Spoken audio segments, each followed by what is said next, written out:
I'd like to welcome you to part two of my interview and discussion with Michael Harvey. Michael is the Information and Privacy Commissioner in Newfoundland. In part one, we talked about his background prior to becoming a commissioner, and he certainly had extensive background in the health sector. I believe his background equipped him well to deal with the breach in Newfoundland in Eastern Health. This podcast, part two, we're going to discuss that breach, the report that the Commissioner's Office issued, and the recommendations made by the Commissioner's Office. So, Eastern Health. Now, in Saskatchewan, we've had two fairly significant breaches. One was eHealth, which is our IT health provider, and one was SLGA. But I think Eastern Health now probably ranks as a significant breach, not only in Newfoundland, but across Canada. And I wondered if we can just talk about, the scope of that breach. Just how significant was it? Sure. Before I do that, I should probably give a little bit of background on the structure of the health system in Newfoundland and Labrador, and because it turns out to be a really important part of the story. So, actually, the breach was not of Eastern Health per se, but of the Newfoundland and Labrador Center for Health Information. Right. So, the health system, as it was at the time of the breach, which was October of 2021, there's 6 organizations that we are interested in here. We had, at that time, there were 4 health authorities. These were the one that you mentioned, Eastern Health, which is the health authority for really the eastern part of Newfoundland, which includes St. John's, the Metro St. John's area, and some of the rural eastern part of the province. So that's about half of the whole population is that one regional health authority. The rest of the province is divided up into what we sometimes call our rural health authorities, which were Central Health, Western Health, which is most of the western part of the province, and then Labrador Grenfell Health, which is the Labrador and part of the northern peninsula of the island. Those were the 4 health authorities. And then there was the Centre for Health Information. So the Centre for Health Information was created around 2000, and it was at the beginning of its existence, and for years after, it existed to essentially develop the electronic health record. And so it was involved in developing applications and trying to spread the use of electronic medical records across the province, setting up a pharmacy network, and other key databases for the health system. But then around 2018, the decision was taken by the government to move to a shared services model for the health system. So that beginning at around that time, the Center for Health Information assumed responsibility for all of the information management and information technology for all the health authorities. So previously they had run their own IT and IM, but this now started to be run by the Center for Health Information. And that change management was ongoing during the cyber attack. So the whole system was in the midst of this transition. And even still, so this is why at the time, the respondents of the report were all of the 4 health authorities and the Center for Health Information. And the 6th organization here is the Department of Health and Community Services, because the department has, and the minister in particular, under the legislation that creates these organizations, has directional authority over both of them. Even though every health authority had its own board and the center had its own board, the minister had authority in the legislature to direct any of those organizations. And turned out during the cyber attack, as is detailed in the report, to exercise and coordinate the response. So all of these players had a piece of the pie. It should also be noted 2 other things, that in June 2021, not long before the attack, the government announced that the Center for Health Information was going to be folded into the department. It didn't really say how that was going to happen, and this hadn't actually been implemented, but it made that policy decision. And so that didn't end up really playing a material part in the report, but it definitely speaks to the kind of the fluidity of the organizational flux that is occurring. And then after this has all happened, the government has made the decision and has now implemented the decision to collapse all 5 of those other organizations into one provincial health authority. So now as of April 1st, there is no more Center for Health Information per se. It is all one organization called the Provincial Health Authority. This organizational flux that is occurring, and this complex change management that was ongoing, is a relevant contextual factor for the investigation because it did create complications for accountability Right. and cause confusion during the notification period. So it caused problems before the attack and also caused some problems afterwards, which is not to say that, you know, governments should not change organizations. Governments change their organizations all the time.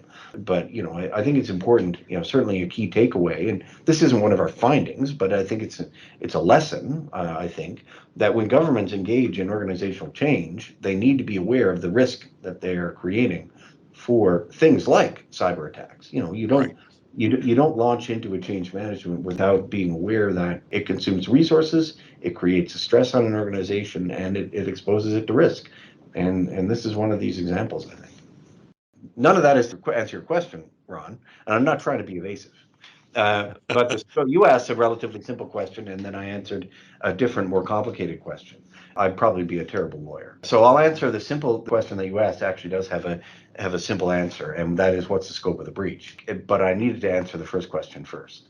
The scope of the breach is personal health information in the custody and control of all the health authorities were affected, but they were affected variously. Patients in Eastern Health, so remember that's half the population, had their information breached going back 11 years.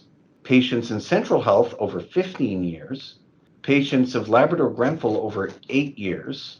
So basically, it seems the attackers didn't go into the Western Health portion of this database. They didn't, at this point, they probably figured they didn't even need to bother. But there were Western patients affected as well, because anyone in Western Health who had sent their blood tests into Eastern had personal health information breached. And so all of these people would have had, you know, their medical care plan numbers breached and information about them, and then some information about what they were being seen about. This is the information in the registration database, right? So this is really valuable information. So that's all four RHAs going back a minimum of 8 years. That's pretty much almost everyone, right, who's come into contact with the RHAs. And then putting aside all that, all patients who had COVID-19 testing within and across the province. So, you know, who didn't have a COVID test done over the course of the last number of years before October of 2021? That's some personal health information. Then there was the employee data for including social insurance numbers for Eastern Health. You note that Eastern Health is the largest employer in the province, right? So Eastern Health and Central. And in this case, it went back to 1993. Living, dead, all of that information, all those social insurance numbers for all those people, going back all that far. There were actually social insurance numbers also breached for a certain number of people that were living in long-term care, which leaves one to wonder, why are you collecting social insurance numbers for people in long-term care? A good answer was never provided for that. It certainly does tell us, you know, when we look at this level of data, you have to ask questions about records and retention and overcollection. You know, the short answer to your question is that what happened is the bad actors got into the system. They were able to move laterally about the health system with relative impunity for about 2 weeks, during which time they were able to see almost anything. But we know that they exfiltrated and took about 200 gigabytes of data containing the personal health information and the personal information of, I would say, almost everybody in the province. So that's a broad scope of a cyber attack. No evidence was provided to us, and we understand that there is no evidence that any of this data has been further breached, let's say sold on the dark web or used for any nefarious purpose. We don't have any evidence of that. That's a good news story, but it definitely was, this data was exfiltrated. So your office, faced with a breach of that scope, did an investigation and, as we've talked about, issued a report. What would you say were the significant findings in that report? I'm going to start with the good news. Explains why there were actually lots of findings, but there were only a few recommendations. And that's because the first thing is that since the attack, government and the Center for Health Information have responded to harden the system and implement what they've called and talked about publicly, Project Breakwater, to harden the system and to prevent further cyber attacks to the best that they can. And also, and this is another picture, not even to the extent that they are not prevented, to mitigate how bad these attacks are if they do occur. You can do a lot to prevent phishing, but in large part sometimes you're still going to rely on someone not to click that link, and human error does occur. And so you Yes. need to have many layers of safeguards in place. They've done a good job, and not just trying to prevent phishing attacks, but also putting in the appropriate and industry standard safeguards to harden the system further. We issued, as part of our report, a confidential annex. This is the first time we've ever done that, issue a confidential annex, because we wanted to talk to them a little bit on things about what have been their vulnerabilities and the things that they have done since to harden. But we couldn't talk about that publicly for risk of Right. further exposing vulnerabilities. So this is the first time we've ever issued a confidential annex as part of a report. But I think the good news is that if they keep doing what they have planned to do, then they're on the right track. Not only have they introduced this Project Breakwater, but they have got a secondary analysis of that project, a secondary expert analysis that has given them advice on how to even improve what they're doing, and they appear to be following that advice. So that's a second level of good. So we're quite pleased about that. For that reason, we only had those 6 recommendations. On the other hand, the notification, the immediate response to the attack and the notification was pretty good. First of all, what they did was immediately reach out and get expert advice as best they could, and including expert strategic and legal advice from the top experts in the country in this area. And even though I would say that our investigators had some friction, which may be to be expected over the course of the investigation, and some disagreements with them, but engaging those experts is the right thing to do. And these are both private consultants, legal firms, but also the Canadian Centre for Cybersecurity and law enforcement. All of that was done well, and they followed their advice, and that was very good. The notification, which is obviously the next step that we look at, was deemed to be pretty good and reasonable, but there were some gaps. A couple of them that we might highlight is there was confusion about whether the information was taken or not. And in fact, it took the government and the health authorities about a year and a half until they would admit that the attack was a ransom attack. And the government did, in March of this year, issue its own report. So this preceded our report in March of 2023. Only at that juncture did they admit that it was a ransom attack. And to be honest, by this time, it had gotten a little bit absurd. Everybody had kind of assumed that it was a ransom attack at that. I mean, what else could it have been? But the government was not being clear about this. And I think their advice was not to do this for Right. fear of further antagonizing the perpetrators. And that the perpetrators in early 2023, the FBI had announced that it had disrupted this group, which turns out to have been Hive, and they had disrupted this group.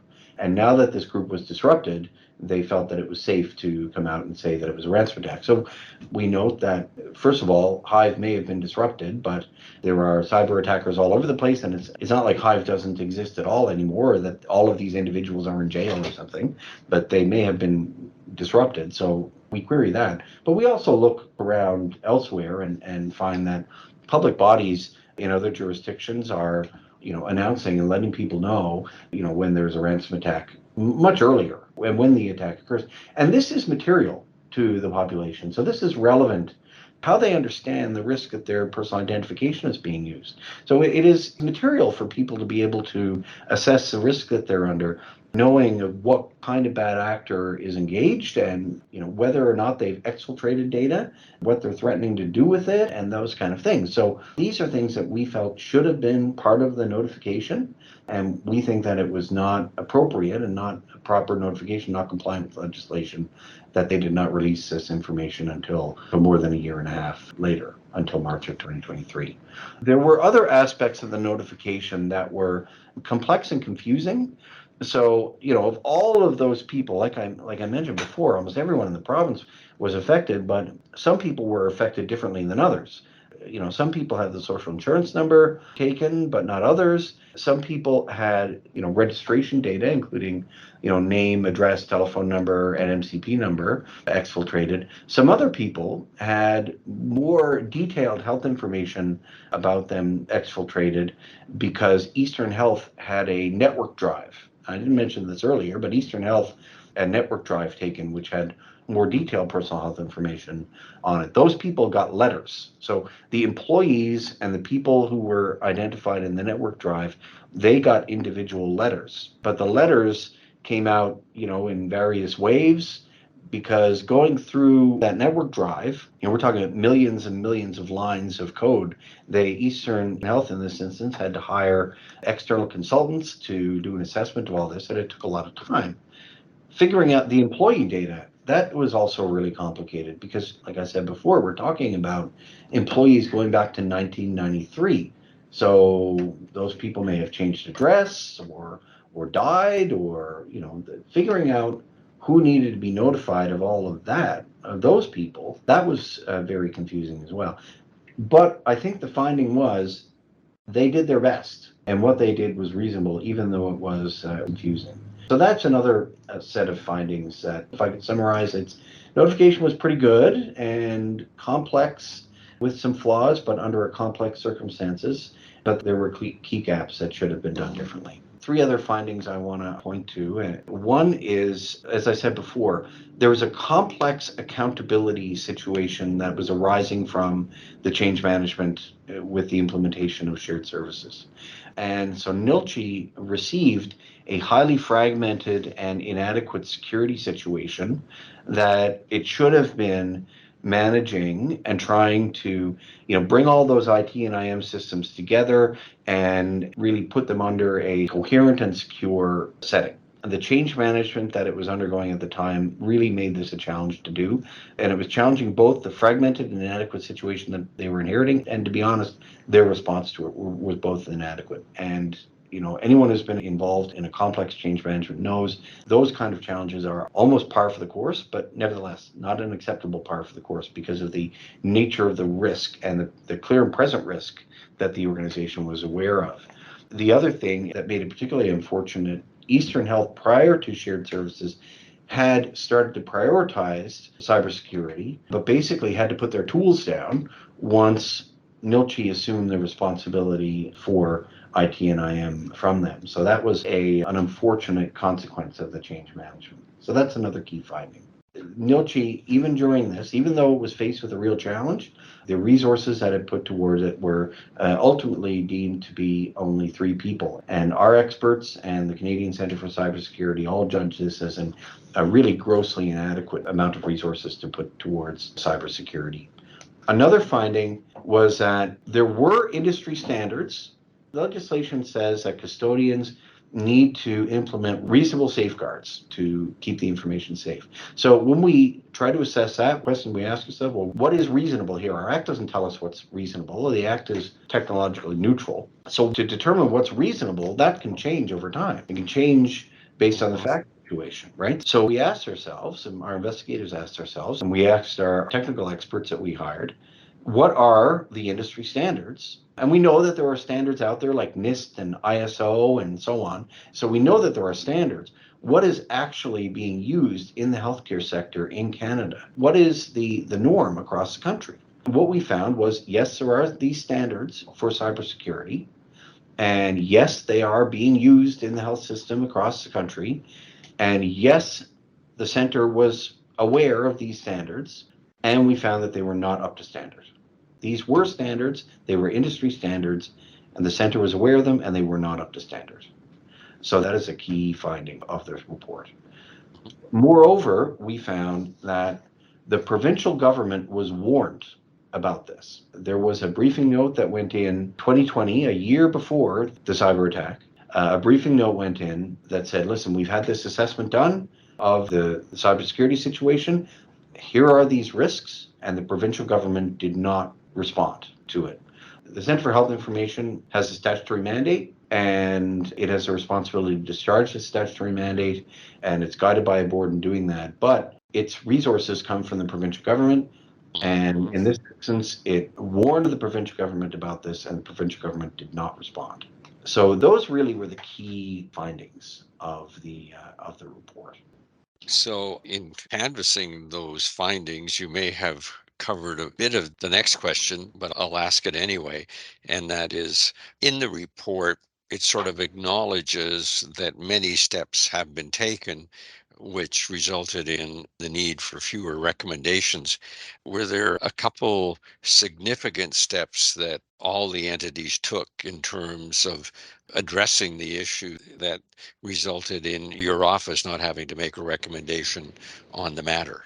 Without getting into the details of what Project Breakwater is and the details of what it has implemented, there are some visible things that all of us can see every day because the provincial government has also implemented some of this stuff too. It has looked at its own information management systems, and we have, let's say, for example, you see much more use of two-factor authentication than was previous. There's warnings on all of our email, and now I think almost every organization in Canada and maybe in other countries as well, you get a warning about an email that comes from an external source. There's Right. all of this general hardening has occurred. There's many different aspects of that. And then the other things that we see are, more training that is being done, and then more ongoing, always ongoing review and oversight of the hardening that's being done. So, like I said, we've observed them do that, and so far are pleased that they're doing it. And some of our recommendations are focused on, keep doing that. And I should have mentioned that the health authority, which is the provincial health authority now, which is a single organization that is responsible for responding to our report, has responded to it and indicated that it has accepted our recommendations. They did mention they don't necessarily agree with all of our findings, but they didn't actually specify which ones they didn't disagree with. So I'm happy enough with that. But they did say that they accepted our recommendations and will be implementing those. I know that we can talk about those recommendations, but I'm pleased with where the health system seems to be heading and its response to this report. So, in your office's report, they made 6 recommendations. And I guess you'd say all recommendations are important, but which ones do you see as quite significant that you're hopeful the whole health sector will follow? I won't go through every single one of them, but I will maybe start with the one that the health authority has decided to quibble with, which I can understand their point, and that is, do you have to notify the public if there has been a ransomware attack? And they say, well, not necessarily, and not necessarily right away. It would be the way that I would paraphrase their response, is that they don't necessarily have to do it soon, and that the assessment of when they need to do it has to be done in consideration of the fact circumstance. I can understand this little bit of equivocation. And again, the law says that notification needs to be done when it's reasonable to do it. I understand this little caveat that they've thrown in there. But that is one that people need to know and deserve to know because it is material to them if the breach is related to a ransomware attack. Another one that we focus on here is records retention and destruction. Some of this information never should have been collected in the first place, like the social Right. insurance numbers of people in long-term care. These are relatively minimal examples, although I will say, Ron, and I'm not sure if you'd find the same thing. I know that when I was up in Toronto at the recent International Association of Privacy Professionals conference, and the commissioners who attended were on a panel, and someone asked, which of the privacy principles do you think people have the hardest time with? And I can't remember who answered the question. It might have been Commissioner Dufresne or maybe it was Commissioner Cassim, but the answer was minimum use and collection of personal information. I really see this all the time with Yes. public bodies and health authorities, that this idea, this principle, and that's entrenched in our legislation, but it's entrenched in all of our legislation, that public bodies and custodians should collect the minimum necessary personal information or personal health information to do whatever the legitimate thing that they're trying to do is. That is not commonly understood. Even though it's not within my jurisdiction, I would say it's just as bad for private sector entities as well.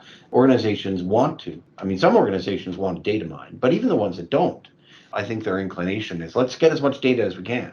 And even let's get data that we don't even need because it might be useful in the future. So this over-collection phenomenon is a big one. So I really hope that the provincial health authority takes that to heart and spreads that throughout the organization, because really when custodians and public bodies collect information, they really need to ask themselves, do I need to collect this? And then once I have it, I need to keep it safe. It's put an Exactly. obligation on me to keep it safe and make sure it's not misused. And breach is only one way in which it can be misused. So I really hope that they take that one to heart. Another one that I was very pleased, and I've already talked about periodic assessments that be done, and that this ongoing review and audit at Yes. reasonable interviews, so be watching yourself. I mean, we are obviously not going anywhere, and we will always be a source of general oversight, but you've got to have the internal controls ongoing and put that in place. And guiding this, we recommended the creation for this new provincial health authority of a chief privacy officer position that should be at or reporting directly to the executive level. And we're not talking about a role that someone would do off the side of their desk, but a person who is specifically qualified and has experience in privacy with appropriately resourced staff and has responsibilities extending from the largest hospital to the smallest clinic, to virtual care, and will take a comprehensive approach to privacy. And I had actually written the chief executive officer before the report even came out, when the provincial health authority was being formed. I didn't want to wait until the report came out. And this was prior to my recusal from the investigation. I had a sense that this was going to be one of the recommendations, and I wanted to write the CEO about this and recommend the chief privacy officer. I think, even though here we're talking about security, cybersecurity, privacy is not just cybersecurity either. I know that I'm preaching to converted here, Ron, or the converter, as the case may be. But privacy is multifaceted and complex, and so Yes. I wouldn't want a chief privacy officer to be the cybersecurity person. Like, the chief privacy officer needs to look across the breadth of a range of different aspects and take a horizontal approach to a provincial health authority and talk about privacy, yes, as it relates to security, but also privacy as it relates to, what's happening in virtual care and, for that matter, non-virtual care. Like, there's a whole number of different aspects of privacy that need to be considered, and the chief privacy officer therefore needs to be at that senior level, able to exert authority across the multiple lines of business of this large and complex organization. And so I was pleased to see that, even though in their response to the report that the health authority didn't explicitly say we're going to appoint a chief privacy officer, and it didn't say who it was going to be or anything like that, they did, in agreeing to the recommendation. I'm taking it that they accepted this recommendation. And so I'm really looking forward to seeing who that is going to be and what their mandate and resources are going to be. And I think that there's models out there elsewhere in the country of chief privacy Mhm. officers in health organizations. And I'm really looking forward to seeing how that unfolds here in this province. So you've covered so many things that I hope people in large organizations in the health sector pay attention to and read the report. But, I think you and I and others, we don't say if a breach occurs, we talk about when a breach occurs in an organization.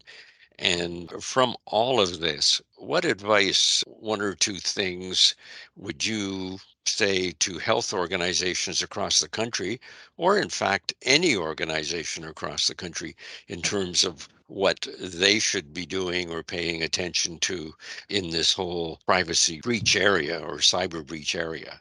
I like that point that it's not if but when. The other observation I've heard is there are two types of organizations: those that have suffered a cyber attack and those that don't know they've suffered a cyber attack.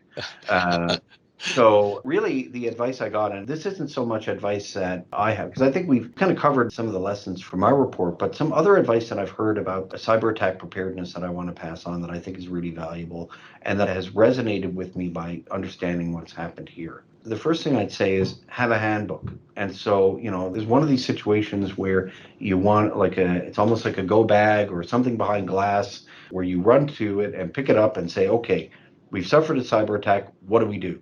So every large organization should have one of those. And I should point out, the Center for Health Information has one. But I think experts will say is, even if you have a handbook, the only way to be truly prepared for a cyber attack is to have actually gone through one. Because even if you are prepared, you can never really glean from the handbook what it is that is going to happen. Because you do enter a very surreal type of situation once it occurs, and a very fluid type of situation. And particularly in the case of a ransomware attack, where ransomware attacks are people that have been directly involved in them will tell you they're very bizarre, and that these organizations, the cyber criminals, are very bizarre organizations. They're distributed in many instances all around the world. Many of them are sometimes acting like they want to be like legitimate businesses. Even though they are very clearly engaged in a criminal organization, you'll talk to them and they will act as if they are legitimate businesses. It's like an Alice in Wonderland type of situation where you come upon the Mad Hatter and they're claiming to be running a perfectly respectable tea party, when instead the whole enterprise is a criminal enterprise. There's a surreal aspect to how it all occurs. And so this is where the second piece of advice I pass along is, and this is also, I should say, something that was done in this instance, is reach out to experts. There are experts around, and it's easy to find them who have expertise and can guide your organization through this. I'd offer that expertise to people that have experienced a cyber attack. I'd also offer it to anyone who's investigating a cyber attack. Now, not you, because you've already done that. You've already investigated a cyber attack before, but any of my other colleagues or any other organization that has to do the investigation also reach out to experts. And we were lucky enough. One of the first calls I made was I talked to you about it, about your experience, and I looked at your report. And also, I reached out to the Office of the Privacy Commissioner and talked to them and got their expertise. We hired technical experts to help us with the technical aspect. We talked to the Office of the Privacy Commissioner to help us find those technical experts. This is not the time to try to do this on your own when you're suffering a cyber attack. Look for help.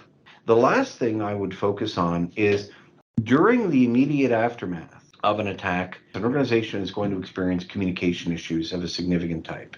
So one, they're going to be trying to figure out how to notify. And again, our general advice is, yes, the legislation generally says notify at a reasonable opportunity. Our interpretation is don't interpret that too narrowly. People need to expect to know and need to know. It's material to them. But the other communication problem that's a little less obvious is when you suffer a cyber attack, there's two problems that an organization is facing. One is, assuming here we're talking about a ransom attack, they're dealing with the bad actors, and they're trying to figure out who these people are and what they want and how to deal with them. At the same time, they're trying to understand the scope of the problem. In our jurisdiction, the minister called that the law enforcement response, right? Even though it wasn't always a law enforcement response, but that was, dealing with the criminals. That's one thing. But the other thing that's happening is a significant operational problem, because the way that you find out that you've been hit with a cyber attack is your system stopped working. All of a sudden, I mean, this is what happened here, is that, one day on a Sunday, everything stopped working. Because the way that ransom attacks in particular work is they take your data and they lock it down so your systems don't work. Your operational people are trying to figure out how much data they've lost, and then usually there's backups. So they're trying to figure out, okay, we need to get our systems back up and running, we need to restore our data, and we need to figure out how much data we can get back from our backups and how much data loss there's been. So that organizational response, this was our whole health system went down, which is, that's a significant province-wide crisis to have your whole system with lives on the line. And so your operational response people are trying to do all that while your law enforcement, activity, you're dealing with the criminals are happening over there. This can go on for a period of time, which can vary. The people on the operational side, they're going to be wondering what's going on the other side. And there's going to be real communication problems between the two. The people on the operational side, they don't really need to know, and they probably shouldn't know everything that's going on the side of the dealing with the criminals part. But they don't know what they don't know, and they are convinced that they need to know more to be able to do their jobs. There's a kind of a fog of war situation that settles in. Organizations need to be aware that that is going to happen. And to the best extent possible, the leaders of their organization need to be aware and ready for that and understand roles and responsibilities. But they also need to understand that as best as you can to prepare for it. And I think military commanders would tell you that you can understand roles and responsibilities yourself, but you also need to know that there is going to be a fog of war, and to understand that that's going to happen and live with it, and deal with that. So I think those are some of the higher level pieces of advice that I'd share that were real learnings for me from this process. one more general kind of health administration level thing. And one of the things that I learned in health administration is it's a line that comes from journalism. If it bleeds, it leads. This is what is appealing in a journalistic context. It's also very appropriate in a health context as well. Things like information technology and information management, they are third, fourth in line at best when it comes to getting new resources from the health system. New resources in the health system tend to get sucked up by ever increasing drug costs, human resource costs, and then people who want more services. So those three things, the expansion of services, human resources, and drug costs, are constant upward pressure on health budgets that are already subsuming, in some provinces, half of their entire budget. Yep. So what can be done? How can we then come forward and say, you got to make cybersecurity a priority? Well, here's what happens when you don't, because our modern health systems are health information systems. And when the health information system goes down, it all collapses. And so all of those health services that were at the front of the line, they don't work if you don't have a functioning health system. They also don't work if people don't trust the health system. And True. people are not going to trust your health system if their information in it is not secure. And we have a much bigger problem if Canadians stop trusting their health system. Well, Michael, this has been amazing. I think this has been a real education for me, and I hope a real education for everybody listening. And particularly, I hope people in the health sector listen to the discussion that we've had here. And I hope all of them also read the report, because I think it would be really helpful. So I want to thank you for the time, number one, in preparing for this podcast. And I know you've put a lot of thought into it and taking the time. Thank you very, very much for doing this. Well, it's a real privilege, and I do hope that in my small way I can contribute to an improved health situation and security situation in the country. And I really thank you for helping all of us in doing that, and your leadership at our table in helping get the word out and advance these principles. Thanks, Michael. Have a great afternoon.